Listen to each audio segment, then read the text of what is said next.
સમાચાર જામનગરથી જ્યાં રંગમતી નદીમાં ફરી સફેદ ફીણ કેમિકલ યુક્ત પાણી છોડાતી હોવાની ફરિયાદ સામે આવી છે।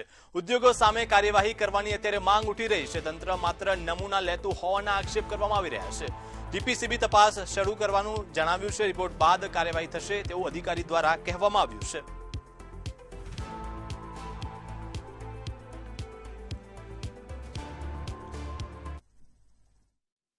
જ્યારે રંગમતીની અંદરમાં પાણી આવે છે ઓરાના હજીરા પાસે વિક્ટોરિયા પુલ પાસે, ત્યારે કેમિકલ યુક્ત પાણી અંદર ભરાય છે અને એના પીણા દર વખતે વિક્ટોરિયા પુલની ઉપરથી ઉડતા હોય છે। લોકોના સ્વાસ્થ્ય માટે ચેડા કરવામાં આવે છે। બોરની અંદરમાં આ કેમિકલ યુક્ત પાણી ફરી જાય છે અને પાણી ગંદુ આવે છે। આ સરકાર ખાલી મોટી મોટી બડાઈઓ કરે છે। સ્વચ્છના નામે આ લોકો જામનગરની પ્રજાને હંમેશાના માટે ઉલ્લુજ બનાવ્યા છે। દર વખતે રજૂઆતો કરવા છતાં પણ આનો કોઈ અમલવારી થતી નથી।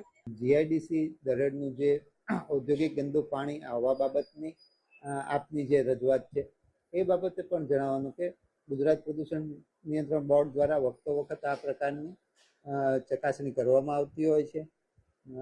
ગત શનિવાર અને રવિવારના રાત્રિના પણ આ જીઆઈડીસી વિસ્તારનું મોનિટરિંગ કરવામાં આવે અને તે દરમિયાન પણ જો કોઈ ઔદ્યોગિક એકમો આ પ્રકારના રંગમતી નદીમાં પાણી નાખતો પકડાય તો એને બોર્ડ દ્વારા શિક્ષાત્મક પગલાં રૂપે બંધ કરવાના પણ હુકમો કરવામાં આવે છે।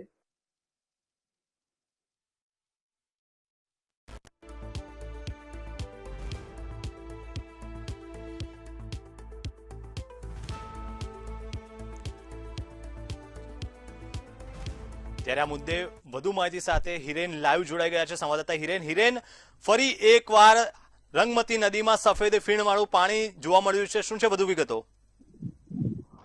ચોક્કસ જણાવી દઉં કે આ વખતે ફરીવાર પાછું રંગમતી નદીમાં સફેદ ફીણવાળું પાણી જોવા મળ્યું છે।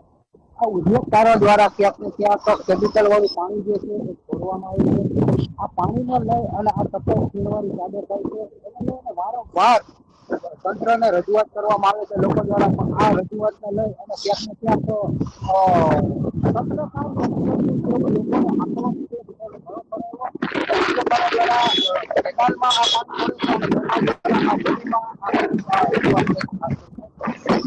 પાણી સેમ્પલ લઈ અને ત્યાં કામગીરી પૂરી થઈ ગઈ હોય એવું સાબિત કરે છે।